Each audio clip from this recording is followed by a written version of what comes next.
Welcome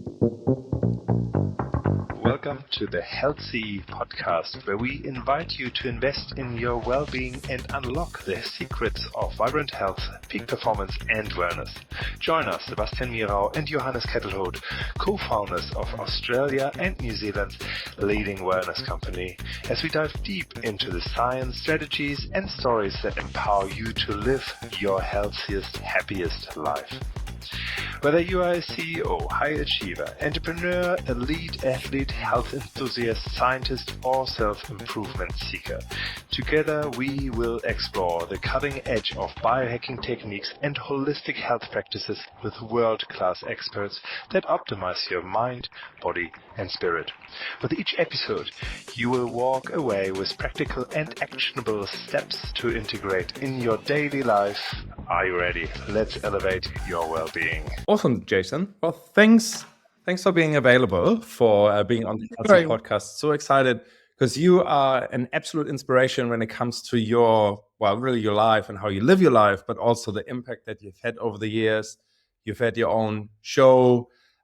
You've practiced for many, many years in a completely different country, different language, and impacted so many people with your work and continue to do that. And now you're actually in the Byron Shire area in Australia, which is wonderful, and you're well known for what you do. And I would just love to have a conversation around what is a healthy lifestyle, how do you actually implement things, what do you see mostly going wrong and right, and just dive in and really giving people some hands-on advice that they can follow and make some improvements here and there in their health routine and life. Great. I mean, thank you very much for everything you said. They're very kind of you. My experience, what I bring to the table. So I appreciate that. And it's also always an honor to work with you guys and be invited to do something like this and talk about what I love. Nice. So it comes naturally to that word, health and well-being. Yes. Hey, what was the main reason that you started? I remember your parents had a health food store, and I'm sure you got exposed to many ideas there. But was that the reason why you actually started going into the? Yeah. It's interesting, mate, because I don't know about you, but sometimes things in life happen and we actually forget because there's lots going on. And right now I'm writing my second book on longevity. So I'm coming up with a title. But while I was doing that book, I was actually thinking, okay, we had the health food store and I worked there as a kid, and that was extremely influential. Looking at elderly people and observing what they were buying and seeing that it wasn't rocket science. They're often just buying simple things like vitamin C, brewer's yeast, like raw materials that they knew contained specific nutrients. However, it was before that I had probably two really important things occur. One, continually as kids, we get sick and injured if you play football. And I never liked that feeling. I always remembered when I wasn't feeling the best or when I was injured, I just wanted to be better. So even when I was younger, I appreciated how good it was to be functioning well and healthy. Yeah. Mm-hmm. And secondly, probably much young, 5 years before we owned the health food store, which is around 13, we received health lessons at school. And this is why I think schools need to be teaching kids about health. Because we're going to talk about it in the next hour. Our paradigm's wrong. But I remember as a kid looking at this big, strong rugby player who was playing first grade rugby at the time, and he was teaching us health, and he had up on the board a healthy artery, and the foods associated with a nice, clean artery.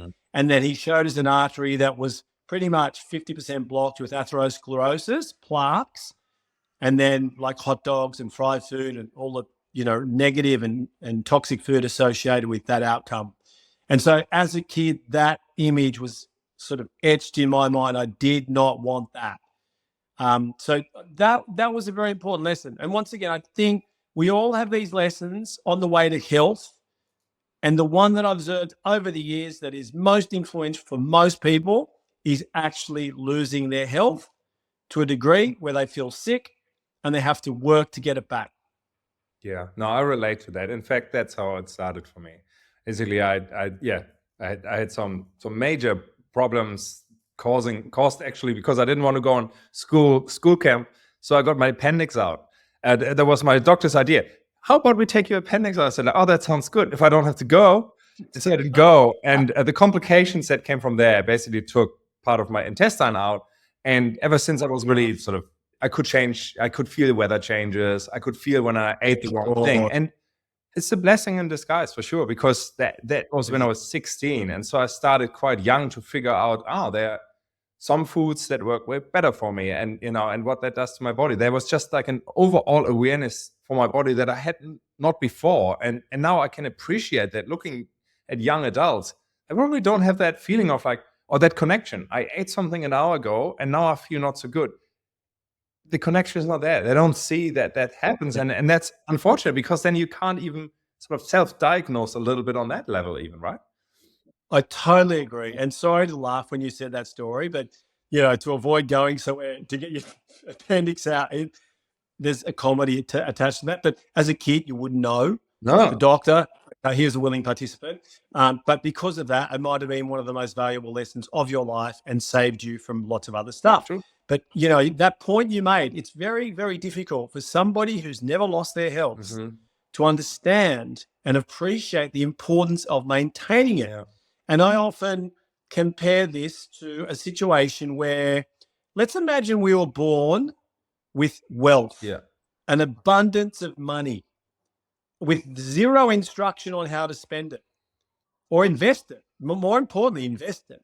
So what would we do? We'd go spending it, because it's abundant, but we get to a certain point where we've spent too much and we'd run out of money.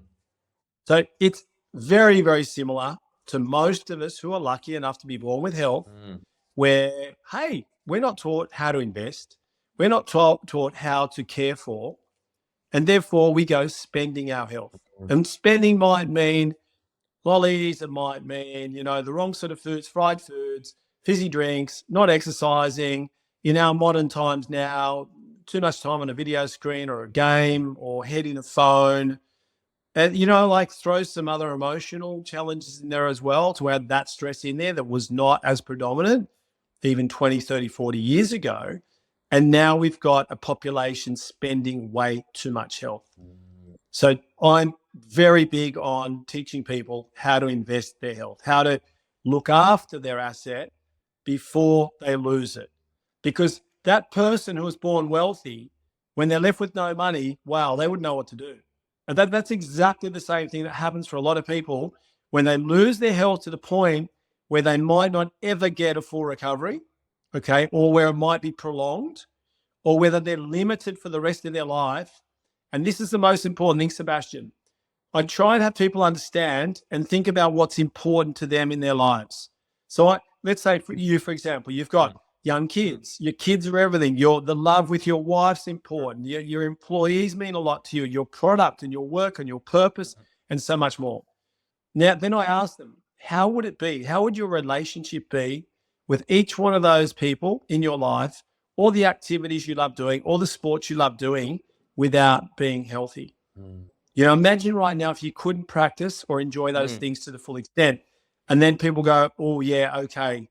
So that's why you need to think about your health well before you lose it. Yeah. Because you might not ever get it back, or you might not ever enjoy those things to that extent. Yeah. Does that make sense? So it's a way of educating someone. Of course, ideally, we'd understand from childhood and we'd know what not to do from childhood, and we'd know what things to do and do that. And we'd always have a positive balance in our health bank account. Yeah. And I think, not offending anyone who might have a disease or illness that really is genetically derived, which I think not many actually are. I think the stats are quite interesting, how low it actually is that comes from there versus lifestyle or other things. But like overall, in advance often that what you're doing or what's happening to you will end up being really not pretty, right? And I wonder what goes through our minds that we still delay it. Like if a doctor says like, look, the way that you eat, the way that you sleep, the way that you live your life is just not sustainable. You will see what happens in 10 years. But somehow that's too far away for people to start. And so you probably see people that are really like in distress, that are really in pain and suffer.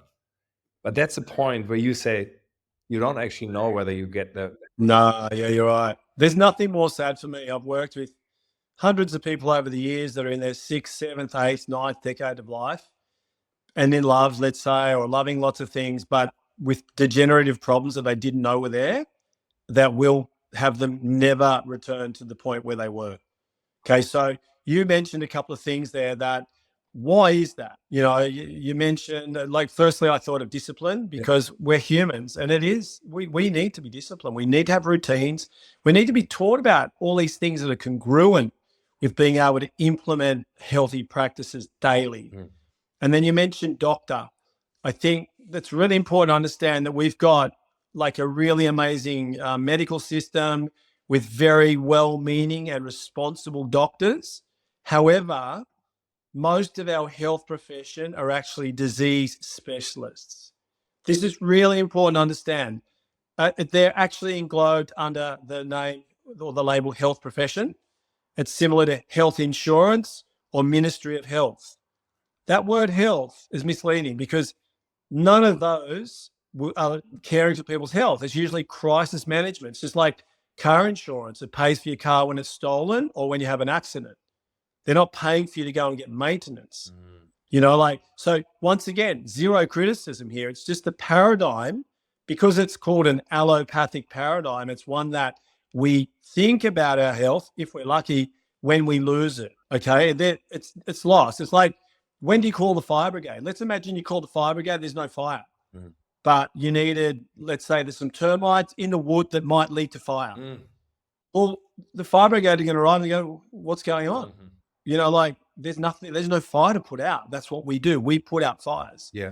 And the person will go, well, hang on, this will lead to a fire one day. And the fire brigade will call us when the fire's there. So that's very similar to allopathic or a medical system that treats problems very well after making a diagnosis. But there's zero consideration in that for the actual underlying cause of the problem. So if we're comparing it to the situation of the fire brigade, we'd be calling the carpenters, electricians, plumbers well before, and we'd know, this is most important, we'd know who to call when. But I think what's very confusing for a lot of people is that we go to the doctor who's being responsible and honest and doing what they do, but we're putting our health in their hands. Yeah. And they're like, no, in reality, what they're doing is diagnosing disease. So if you're not sick already, because they're not learning about health or well-being at university, then it's like, well, they're not equipped to give nutrition or exercise advice or mindfulness advice, how to look after your mental health. So you know what I mean? There's zero criticism once again, and thank God for the medical system when we are in crisis, when we have a fall, we have an accident, when we have a disease, thank God. You know, my mum wouldn't be alive today if it wasn't for an amazing drug that's an immunotherapy drug for cancer. However, we need to know who to look for to give us health care and health advice. And in the health profession, there's very, very few actual health professionals that focus on health. How can we fix that? I mean, I mean, on a personal level, like, where do I start? Do I go, like, so a doctor, basically, if you go to a doctor and do a health checkup, they will look for, is there a fire or not? No fire, or good. But they don't look for the underlying causes that will cause fire eventually. So Exactly. Is there actually, I mean, I'm aware of some cutting edge sort of places where you could go, they do a way better test, but is there something for, you know, like more mainstream already where you can go to figure that out? Yeah, no, great point. So ideally, the fire brigade would say, hey, we've got the contact of the best carpenter for you, the person that's going to come and get rid of the termites, the person that's going to, look, you've got a few wires there, they're open, they might actually catch fire. That's the ideal system. That we don't get that, not because they're not well-meaning. It's just that if they're not instructed with the importance of focusing on those facets, well, of course, they won't have the information to give. So in reality, we are responsible for that. We have to do the research. We have to read. We have to listen to the right podcasts. We have to look after ourselves. So most people, in reality, if they're responsible, they're looking after their house. You know, they're going and checking it. They're getting stuff replaced if it's not good.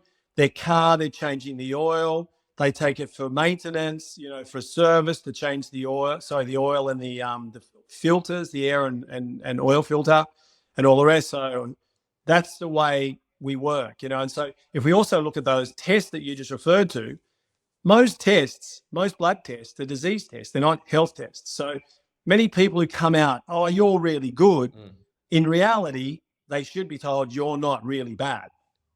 Does it make sense? Yeah. Because they're not necessarily good. If you're, let's say, for example, your insulin in a range of 4 to 25 is 22.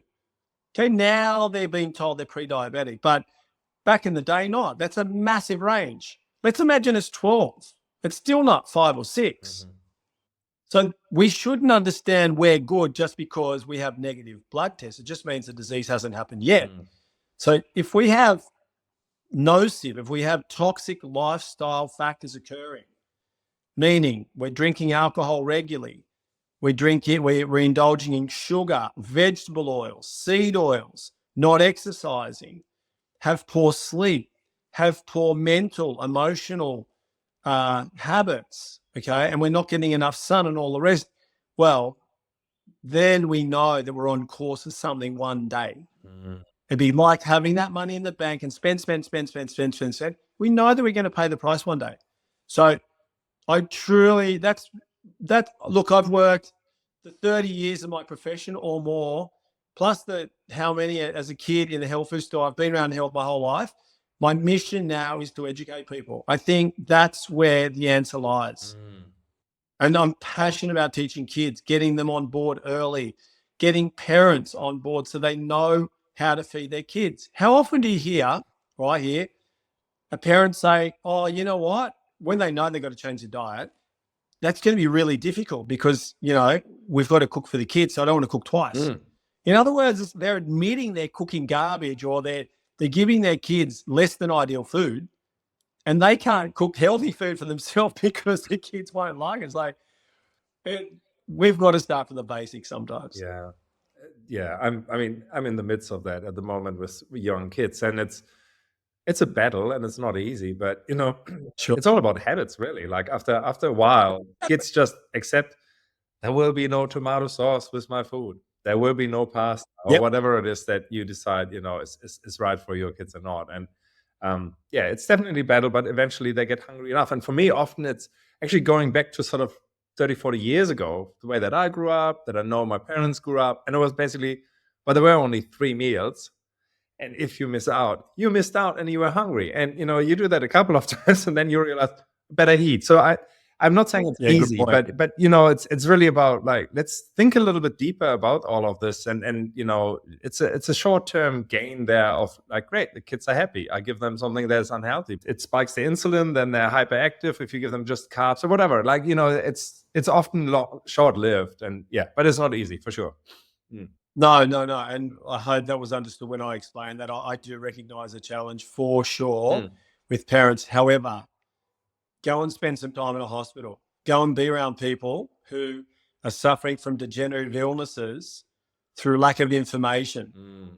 Because, mate, when you think about it, if we got that information at the right time in life, we'd be able to avoid so much. And you mentioned the genetic percentage before. It's around 3%. Wow. So we can't be blaming obesity on bad luck or genetics or high blood pressure. Okay.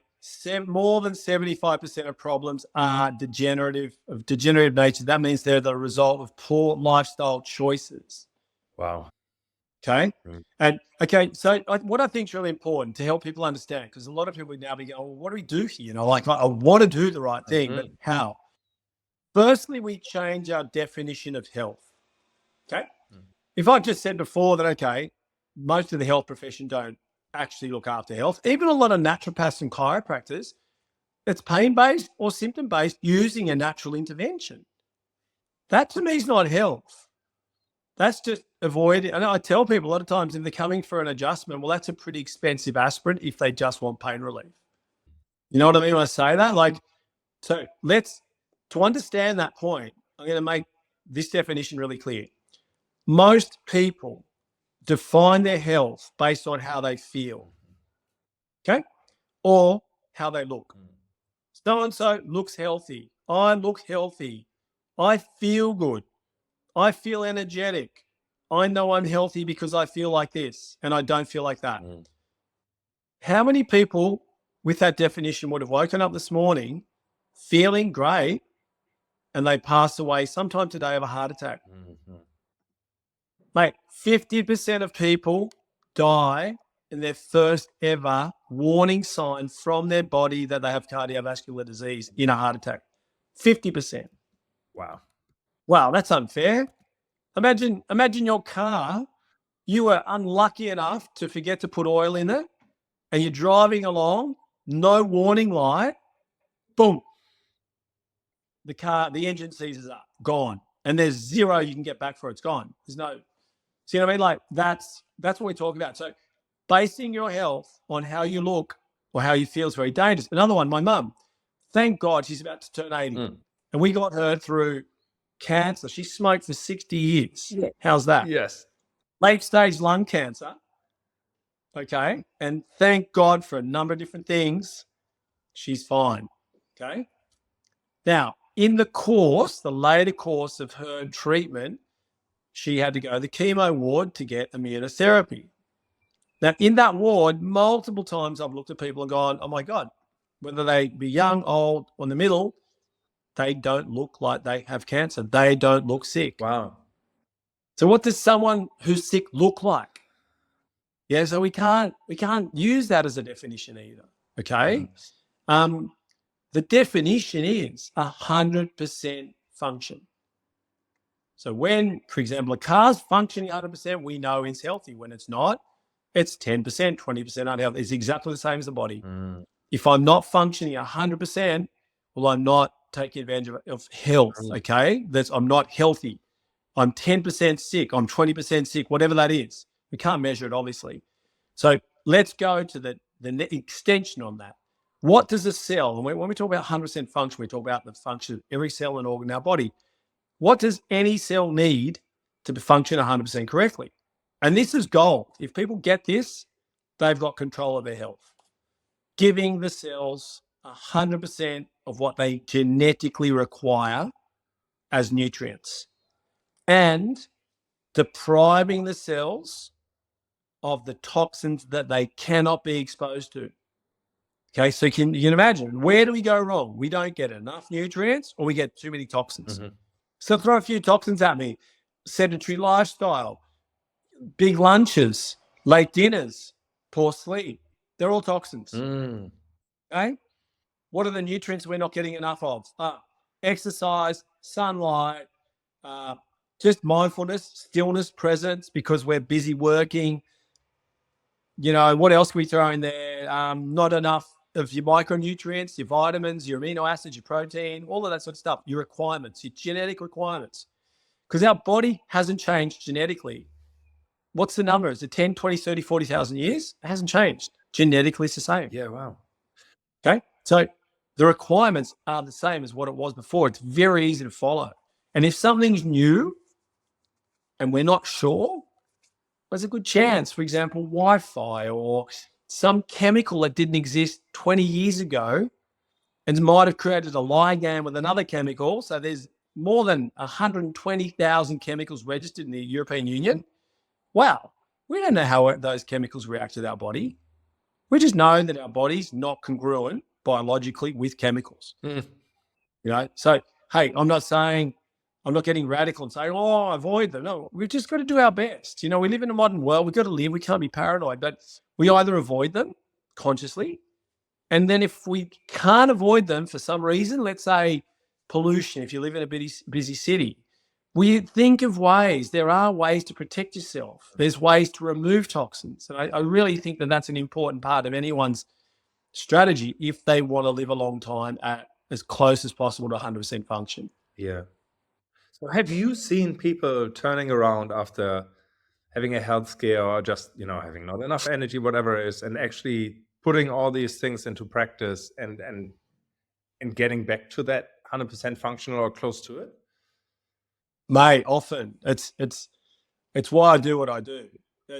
Gratification, I often say this, gratification is my currency. It's not money. You know, like I love what I do, and regularly people write a message a week, 2 weeks, 3 weeks after starting the protocols I put them on. And it's beautiful. Yeah. Because I'm always learning with every client. Sure. I'm learning that, hey, changing the diet made a difference. Getting them to walk if they suffer low back problems made a difference. Changing the mattress they're on made a difference. Certain supplements that are geared towards repairing their gut wall from years and years of, let's say, alcohol or who knows, whatever causes. It could be some medications that aggravate the intestinal wall. It could be, let's say, too much sugar, too much, as I've already said, seed oils and vegetable oils. It could even be too much of spinach and kale. Whatever it is, repairing that gut wall for a lot of people will make a difference. There's a huge proportion of people with dysbiosis, and that's an imbalance between good and bad bacteria. Wow. Now, if we've ever been saved, let's say many people have their lives saved by antibiotics. Many others will jump on them any little sniffle they get. Okay, but courses of antibiotics, when they're taken, we need to follow that up with a concerted effort to balance that biome after it. Because the good guys are eradicated as well, and the bad guys are better at coming back stronger. So we carry that in balance. Okay, and then when we go deep into the gut function, hundreds of functions that we rely on for that healthy balance between good and bad. But if we're just thinking of two that most people are aware of, 80% of our immunity comes from the gut. 80% of our serotonin comes from the gut. See, when you think about how many people are suffering from depression or challenges, mental illness, that maybe they weren't aware how important their gut was. Maybe they're not, maybe they do anything to get on top of it, but they haven't looked at their diet yet. And the same thing with their immunity. I'm seeing that all the time where people's immune systems are they're not getting, because they're being activated due to that imbalance, they're getting sick often, and when your body's getting sick often, it's dealing with inflammation. It's not putting energy into repair. So a cell like that will age faster. It won't be, the quality when it replicates isn't as good. Okay, so there's a lot of good reasons for giving your gut a lot more priority. Gotcha. Mate, my gut's that important to me that I spend a lot of time on it with ferments, prebiotics, probiotics, the right sort of food. Alcohol's fun. It really is. And I had really great nights on it when I was younger, but I won't go near it. Maybe a wine now and then if someone says this is amazing. It's just because I'm that vigilant around my gut health. Yeah. And to understand this, it's like, imagine you've got a garden, you've got all these plants that is so important for you to have your flowers the way they are and your edibles and all the rest.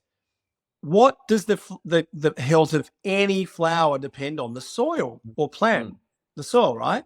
What, by definition, constitutes good soil? The bacteria in the soil. So if I'm going to put compost in the soil, which I do, all my old veggies, I'm putting that into the soil to feed the good bacteria.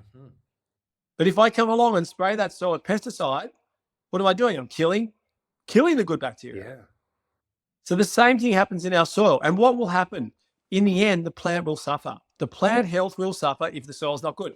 Mate, we are no different. We are ecosystems hosting 10 times more bacteria in our bodies than cells. 10 times more. That's a big number. It's absolutely crucial that we look after our bacteria. Hopefully I didn't get too complex there, but I really feel it's important to explain that to have people understand, hey, you know what? We've got to make conscious decisions. If we eat something that's naughty, we do it consciously. We're aware of it, as opposed to doing it ignorantly and not knowing how bad that is. Yeah. We want to be informed. So by the sounds of it, there's like, for us to get onto, stacking the odds in our favor and getting our health back, there seems to be quite a bit of a protocol that is just obvious, like exercise, you were talking about, managing your stress, managing your sleep. That will apply for everyone, right? You can't just, exactly. It would be crazy if someone would say like, I don't need exercise, I'm not the type of person. And it's like, okay, not sure about that. But but then there must be also something that is quite individual, that is not for, like, not everyone has to take, that vitamin, this mineral, that. How do you get that one right. So the basics, get it for everyone, and then there's individual stuff. So how do you get onto that journey? Let's keep the first part simple. Eat well, move well, think well. Mm-hmm. Now what I'd imagine, let's get different people. Let's get somebody who's in their 80s and we say move well. Well, it's individual because we can't give them the same advice that a 25-year-old bodybuilder or someone who needs to lift weights or who's actually being able to run because they love running. So we do need to be conscious of the modification around exercise, as we age or as we have certain biomechanical problems, okay? What about if we say think well, okay? Think well, for me, there's so many, look, this is a whole other podcast, but if we can strive to be present, beautiful. Okay. If we can strive not to have our body adapt to a situation that it needs to modify its function, great. And that's stress, basically. When we're in a certain environment for long enough where it has to adapt, then that's detrimental to us. So what a high-performing 20-year-old athlete can do, whether it be professional or, like us training, is different to somebody in their 40s or 50s. And that needs to be modified. For many reasons, customized around that whole cortisol thing, especially like younger people they heal faster, they deal with the inflammation better, and they seem not to be affected by those elevated levels of cortisol, which when they're elevated for prolonged periods of time will lower sex hormones, they'll lower digestion, memory, brain focus, concentration, and immunity and others. So yeah, in that regard, important. Now, this is really good. And I love that question you asked, because what about diet? There's all these diets and all these different names. One thing's for certain, one size doesn't fit all. And we all have a distinct biome. Okay, so knowing that and knowing that we're eating for our biome, if it's distinct, of course, we have to eat different foods. Yeah. Now, here we go. This is one company I work with. There's quite a few. That's called Viome. Okay. What this company does is you send them a fecal sample and they test the genetic needs of your bacteria. So it's beautiful. The first time I did this was after I had mercury toxicity. And for 10 years after, every day I'd have garlic, lemon, and ginger in water in the morning, boom, down, to alkalize my body. And garlic's a natural antibiotic. It's got selenium in it. Each one has their properties, right? So, however, garlic contains viruses, and so does citrus. The citrusonation virus, it's called. So that they picked up that I was, my biome were being affected by that. Do you know what I mean? But that's me. Someone else who wasn't being crazy and having the same thing every day, or didn't have the same combo of bacteria, wouldn't have suffered. So what we've done, I've worked with them for 5 years on my body. I'll do 6 months of their recommendations and I'll retest, and my body be totally tolerant to those foods again because I've rested it. So yeah, one size doesn't fit all. We live in a society that likes to categorize and give protocols out that, no, they're definitely not applicable to everyone. So once again, Sebastian, it's why I feel and why I promote people to think about empowering themselves with knowledge. Okay. These days, pretty much most countries in the world are struggling with their middle class, and, money's a thing. So if these courses come out and this is how you're going to make money, you want to be a millionaire in this amount of time, why wouldn't we do the same thing for health? Because I know I use this phrase a lot, but someone who's healthy has 1,000 dreams. Someone who's lost their health has only one. I love that saying. And that's not to be a millionaire. That's just to have your health back again. So why would it be any less important? And I've seen a beautiful shift in the last years, post-COVID, post-pandemic, where people really are valuing their health a lot more. Lot more. Now, so what else do we need to test to sort of know that, we don't have termites in the house, sort of thing? So you said the biome, that makes a lot of sense. Would that cover deficiencies as such as well? Viome's really good. They'll test the gut wall, they'll test butyric acid, they'll test all these sort of important acids as well. While they're good, of course, there's more we can do. You know, there's a whole lot of functional medicine blood tests that you can do. You know, so while most people are going to get their blood pressure done and, you know, like their cholesterol, good cholesterol, bad cholesterol, they could also, in the same blood test, be asking for magnesium and zinc and selenium and other real iodine, you know, for thyroid function, because we're all deficient in iodine. So just having that knowledge of those particular ones we want in a blood test will help a lot of people as well go, oh, hang on, my iodine's low. Okay. And they'll be able to supplement with that. Okay. So it's really important. You know, the number one reason most people don't do it, it's not covered by their health fund. They've got to dip into their pocket to pay for it. But wow, if it's $200, $300, please do what you've got to do to get those tests. You're not paying for things. We pay for disease. We invest in health. That's a big thing there, isn't it? We pay, or actually we don't pay, but the insurance companies pay for a car wreck or the car when it's stolen. But we've got to invest in the health of the car. We've got to clean it. We've got to take it to the mechanic. That's an investment. Any investment we do with our own body and our own health, Harvard University, within the last 5 years, maybe 10 years this study's been done, they showed a 2,000% return on your investment. 2,000%. Meaning like you can work longer, things like that. Meaning that today, let's say I spend $2,000 on a gym membership, some supplements, something else, with their measures, because, you know, like incredible mathematicians do these statistics, and they show, hey, guess what? Yeah. Considering the number one cause of bankruptcy is paying for health bills, right? So they're showing that people aren't spending on the cancer treatment. They're not spending on those medications. They're not spending time in hospital. Yeah. They're not losing time from work, which is productivity. Yeah. So all of these factors and more, I'm sure, that I'm not quoting right now, they're what they've used to come up with that figure of 2,000%. And we've got people here going crazy if they can get 7% a year back on a real estate investment. Yeah. You know, or Bitcoin, whatever. No, you're so right. And if I think about this whole thing of, look, you know, I want my health back rather than $1 million. Well, in a sense, if you, let's say you make 100,000 per year, if you can work 10 years longer because you're healthy, that's $1 million. Yeah. And you know, there's certainly opportunities can only be taken if you're actually ready. And if you get tired and sick, many opportunities are not available to you anyway anymore. Like there's, you know, you don't function that level that actually really brings that wealth and, you know, abundance to you. There's such a strong connection just in the ability of thinking clearly and having the energy to do whatever you want to do to create an income or creating other beautiful things. Yeah. Like kids. Just like you and your kids, for example, you know, like, look at that. Only. Any investment in your health now is not only you who benefits, it's them too.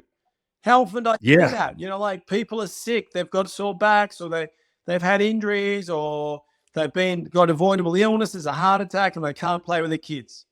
Who does that affect more? Kids as well, maybe more. Yeah, absolutely. Yeah. Yeah, and it does cross my mind that, you know, like I'm probably not the youngest dad. I'm, 44, and you know, I have a 9-week-old. And so I know, like, for the next 20 years, or at least for the next 15 years or something, I'm really a focal point for that human. And it depends on what I can offer this human of how the life develops. There's quite a bit to be said about the nurture part, and the parents in the beginning are really important. So for me, it's on the forefront of my mind that I'm not doing that for me, but also for the health of the family and you know, the whole dynamic of the family, that I have the energy to get up on Saturday morning and feel like doing something rather than want to stay on the couch and eat, you know, unhealthy food because, you know, I've given up, sort of thing, right? Yeah, mate, that's a really good point. You know, like that's why this is such a complex thing to get people motivated about something they haven't lost yet. You know, they haven't lost their health yet. It's hard to get motivated. I understand that. Pain leads people to action. You know, and when we think about it as well, it's why our brain causes pain. It's why symptoms are unpleasant. Can you imagine if a symptom was pleasurable? Yes. Like laughing or an orgasm or something, you wouldn't go to the cause of it. You just keep doing it. That's it. You know, the problem is our body doesn't give us those symptoms when it should. Ideally, someone smoking, most people get that symptom the first time they try a cigarette. They have a cough, they cough it, a bit, but it's actually scary to see how quick the body adapts. So, wow, the body's shown that it didn't want that, but then very quickly, and I guess the brain going, well, hang on, this isn't going to change, so I won't increase that suffering. Then it adapts. And then, like in my mum's case, 60 years smoking, boom, late stage lung cancer. Yeah. It could be a heart attack, whatever that is. Yeah. We can't rely on our body to warn us via symptoms that something's wrong. It just unfortunately doesn't work that way. So please, if anyone's listening and they have symptoms, don't lose that golden opportunity to go to the cause of the problem. Find the root cause. Don't try and suppress the symptom. Do it if you want to feel relief. Fair enough, but do it at the same time as looking for the cause. Yeah. So if we want to get onto that journey, would we just go to any doctor and say, like, look, I want to go more upstream. I want to actually see the precursors of getting sick. I want to see whether I'm in the range, or is that not useful because the range that they're looking for is really, they're looking for fire. They don't look for causes that could cause fire. Yeah. So find a good functional medicine doctor. And I've had someone looking after my mum, for example, who's an MD, and he also specialized in Chinese medicine, and he studied naturopathy. So someone who's well-rounded. Yeah, someone who understands it. So the other thing is, it's very, very hard to get, it's not a one-stop shop. You know what I mean? Like, that's why it's important for us to do the research also. But at least go there first, and then do your blood tests, do your functional medicine tests as well, and have an idea of what's going on. Look at things like I mentioned before, the biome, and like know where your gut is. That's a really great way of doing it before you're sick. And they'll also give you all these measures that you can actually have, a baseline to measure improvement. Yeah. And then from there, you might have an idea of specifically where you need to focus. Now, if you're asymptomatic and you've done your cardiovascular signs, like a friend of mine actually wrote to me yesterday, and she has 25% stenosis in one of her major arteries. Well, she's got some choices to make now. You know what I mean? She's asymptomatic. She doesn't want to wait for that stroke. She doesn't want to wait for the heart attack. What's she going to do? That's her decision. Does she want to turn that warning light off? Well, there's no warning light, but does she want to just take something and forget about it? Or does she want to look at it and go, hang on, my cholesterol's high. Why? I've got atherosclerotic plaques building up. My calcium's high. Why? And then find people can help with those questions. So I think it's great to start as a base, see what's going on, remembering that most of those blood tests are disease tests, but that's nice to come out psychologically. No, hang on, I'm not sick. Recently I did a whole body scan. It was quite expensive. It really was. And it represented a fair proportion of my savings, but it was a full body scan, brain down to prostate, thyroid health, subclavian artery, vertebral artery, carotid artery health, heart, lung, organs, liver, pancreas, you name it, everything was done. Every joint in my body was done as well. So then I leave with an idea of, okay, yeah, I'm fine. Or I leave with an idea of, there's something going on there. For example, I've worked manually also for 30 years, so I've got a little bit of arthritis in my shoulders. And by knowing that, if I'm feeling pain, and I have been, it's directed me towards rehab as opposed to medication. Because if I know that I've got arthritis and I'm going to take medication for pain, well, it's going to suppress the symptom, but it's not going to really help this. So I might want to say, no, hang on, with that information, I will actually do a rehab program to balance up that imbalance that's been caused by work and posture. So do you get my point there? It really is about being informed and informing yourself as much as you can to make the best decisions. Secondly, treat your health and your body as important as any other thing that's important to you in your life. Your house, your car, your business, even your marriage. Because you won't be your best for your partner if you're not your best. Yeah, so agree with that. And I think people, and we, like, including myself sometimes, don't understand that there is no magic pill. Like there is an understanding, and it's a nice outsourced sort of like safety, basically saying the medical system got us. Like they got our back, and look at all the progress. Now they can, put cameras into our veins, and now we can measure this and measure that. But it's a misconception that means we can just do whatever we want because, they will bail us, the medical our system will bail us out. It just won't, because we're not there. That's just an underestimate. I think we overestimate the capability of us as, in the medical part. It's true. Or it's way harder to get there. It's really, you have to spend the time to get your 10,000 steps in every day. Yes. That has nothing to do with that. There might be a pill that helps you later on with, staying fit or burning your fat. It's just not there. Yeah. And unfortunately, it's a little bit arrogant of humanity to just think, and of course not all of humanity, is of the Western world mostly, to actually say, hey, I got that, I have health insurance, they will bail me out. I said, yes, and still, you still have to do the right thing, and you still have to go to, a functional medical person to really say, look, I'm scanning you constantly, and that investment per year, put a budget aside and say, this is the time I will spend on my health. This is the habit that I will create per year that comes in. As you get older, there will be also more that are required, because you actually realize, I've done that. An example might be, I know my mind is often too busy. Do a Qigong class every week and stick with it. And if you say this is not for me, find something else for your mind first before you just stop and you're back to square one. That's just not how it goes. And I think we humans forget that there's a responsibility on us. Totally, 100%. And it's not a lottery whether someone gets to their 90s and they're still doing everything they love or not. So it's not a lottery. It's not good luck if someone gets to their 90s and they're still functional. They're practicing habits every day. Routine's important. Movement's important. Good dietary habits are important. Avoiding the toxins is important. You see that all the time. And I'm fascinated by elderly people in their 8th, 9th, and 10th decades of life that are smashing it. And that is because they've got so much to teach us. However, when I say so much, it's not rocket science. It's the basics, guys. Avoid the toxins. Hey, yeah, I had a little wine now and then, or a little bit of alcohol. Yeah, okay. I had my dessert now and then. However, I didn't eat big meal sizes. Look at the Japanese in Okinawa.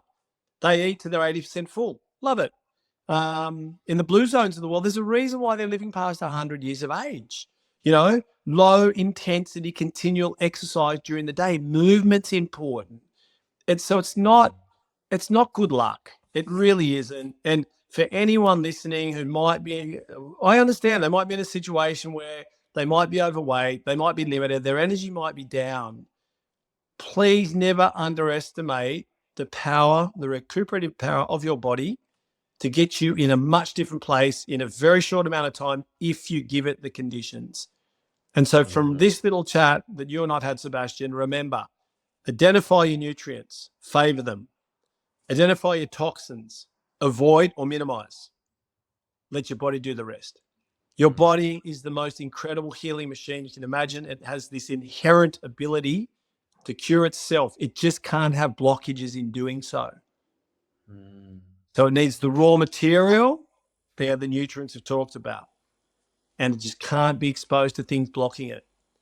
And that's applicable if it's a spinal problem. Okay, spinal problems affect the nervous communication between the brain and the body. You can, try and focus on your diet all day, but if that nerve going to your stomach is compromised from a fracture or a fall when you were younger, and that's not focused on, you'll get less nervous energy going to your stomach. And that's very overlooked, the importance of the nervous system. Wow. And funny, because these days we know that if someone has sciatic pain, we know that it comes from their low back. Okay, when I started my career, we'd often get x-rays of legs. And we're like, it's not a problem in the leg, it's actually low back, and that's the sciatic nerve. So, but it's because the legs and arms and the head have nerve receptors for pain, but the nerves going to our organs don't. So this is why when we think about posture, okay, think about this posture, right? What area, if you're looking at my spine like that, curves most when I'm looking down? Guess where those nerves go to? Those nerves go to thyroid, lung, and heart. Would you ever imagine that I could cause problems in those organs through poor posture over time? Guys, I'm not saying it's the only cause. Yeah. What I'm saying is please be aware of all of the causes, negate the causes, promote the positives, let your body do the work. It's difficult. Someone could say that. Yeah, look, routine's important. Start your day positive. Start your day. I love that. I forget the American general. He wrote a pretty cool book, but he said, win the morning, win the day. And he always talked about making your bed. Win that moment. Get up, make your bed. Start the day well. And then if you have your little 2 or 3 practices, like for me, for example, brushing my teeth, making the bed, and going and having my water and whatever else I put in there, I have won it. Yeah. Everything else after that will be a lot easier, you know? And you probably notice on those days you don't start like that. It's like, wow, I'm out of sync. But life's a marathon. Yes. Every step of that marathon, if we say it's a day, needs to be a good one because those effects are accumulative. So someone's in that hole at the moment. They're like, well, how do I get back to that? Because it's not about how we feel. It really isn't. It's how we function. Yeah. People will be motivated if they're limited. I don't have the energy. It hurts. I can't surf anymore, can't play football, can't play bowls, whatever it is, that's what hurts. Yeah. So if they visualize how badly they want to be back doing what they were doing and they love, or their relationship or playing with their kids, whatever it is, and focus on it and know that that's what you're working for. If we're not wealthy, and most of us aren't, blindly following a wealth plan and knowing that bit by bit, you'll wake up one day in 5 or 10 or 15 years and you would have accumulated wealth that's going to be working for you. It's exactly the same thing. Gotcha. Yeah. And I think acknowledging that we were talking earlier that you don't have a health subject as such in the curriculum. Normally you don't anyway. I grew up, I think, I didn't love school, but there was we had a couple of sessions where we actually went to a health insurance and they showed us how to cook healthy. Like that was really? Not often, maybe 3 or 4 sessions in total, right? But I still know the recipes, and I thought, that was actually a good idea, and it tasted good too. But impactful, if you think about it, so I think this is really important to acknowledge what you just said about the understanding that just slowly comes. So we don't understand, or we didn't used to understand that nerves, actually the problem might lie somewhere very different to where the pain occurs, and I think partly this is still the case, but that there's knowledge coming. And so the school system, and that's not being a conspiracy theorist, has been created to create people that can fit into the labor force, which is really like helping the Commonwealth, if you want to see it that way, of like, we all want to work, we all want to contribute. So therefore, we need to be skilled up to do that. And there's, I think, a massive time lag that doesn't help, because it basically means we slowly understand health better again. And slowly the community is sort of like actually a less strong, customs are less strong, all of the traditions, which means we have to bring into education what 100, 200 years ago maybe was really, really commonly known. Like you have your probiotic, or you have like a probiotic food of some sort as part of your meal. That's just normal. This is just what you eat, right? But nowadays it's such an array of choices that it's not a given that you eat healthy or that you have a healthy routine. So I could imagine, what does it take really? Like, the conversation we just had, and we could probably go deeper. You could fit that probably in 1 year of schooling, of just saying, look, if you want to look after your health, here's how you create a healthy habit. Here's how you monitor yourself.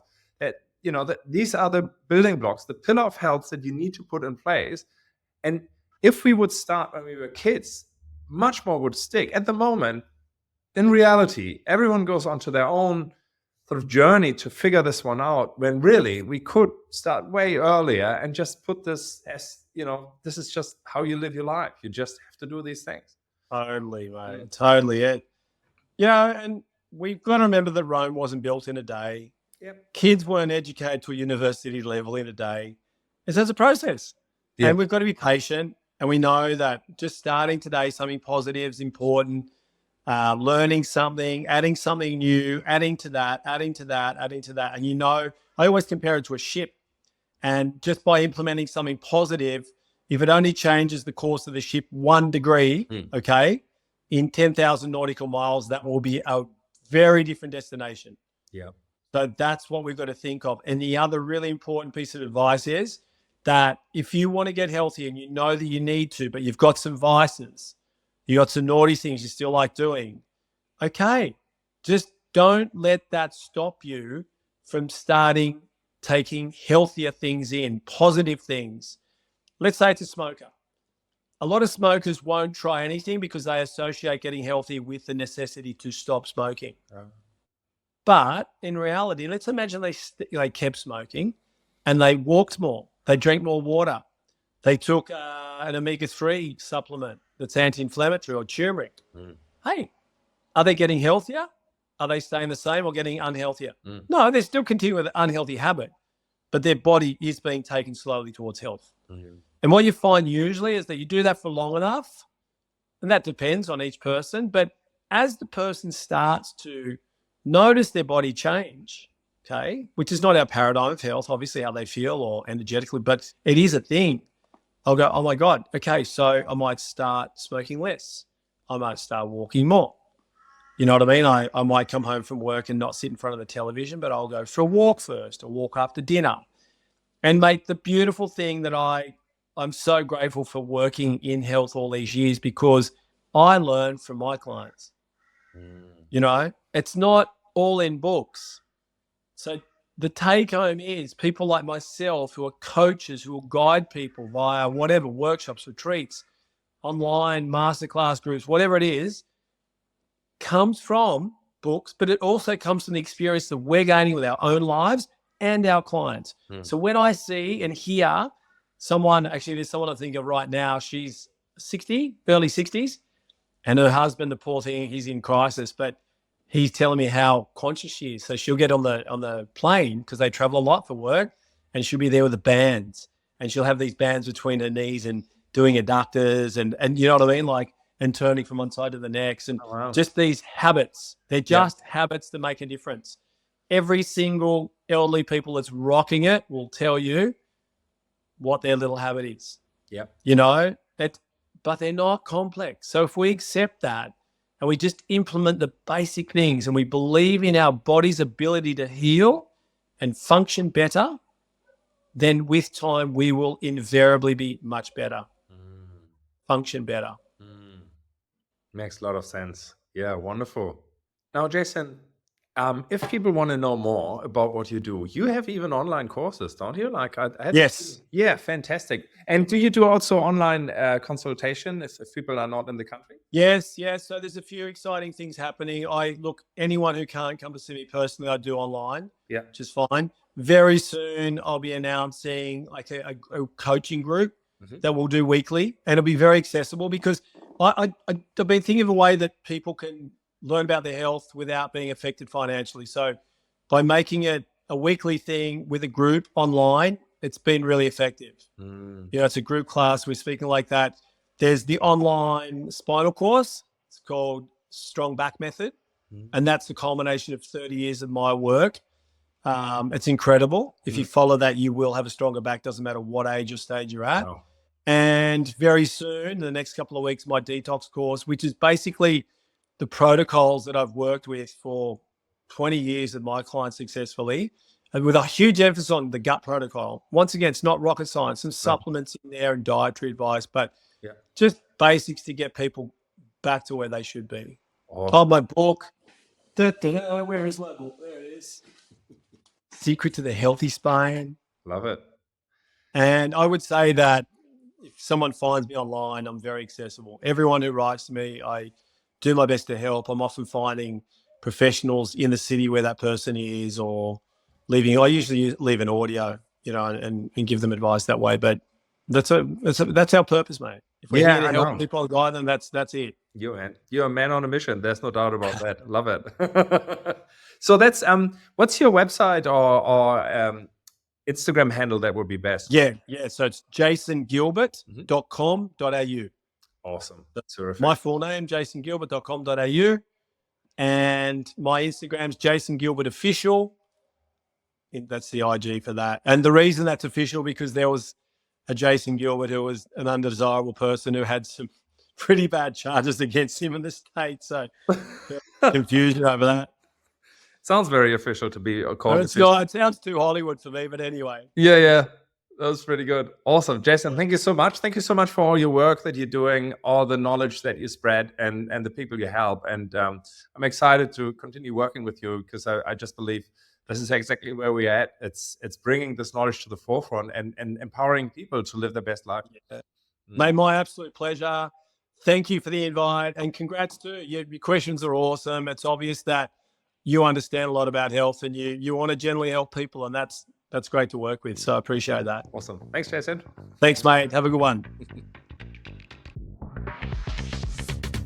We hope you got a lot out of today's inspiring conversation. Please share this episode with someone you know needs to hear it. Whether they are a seasoned health expert or just beginning their wellness journey, these stories of remarkable transformation, success, and valuable insights will certainly help empower more people.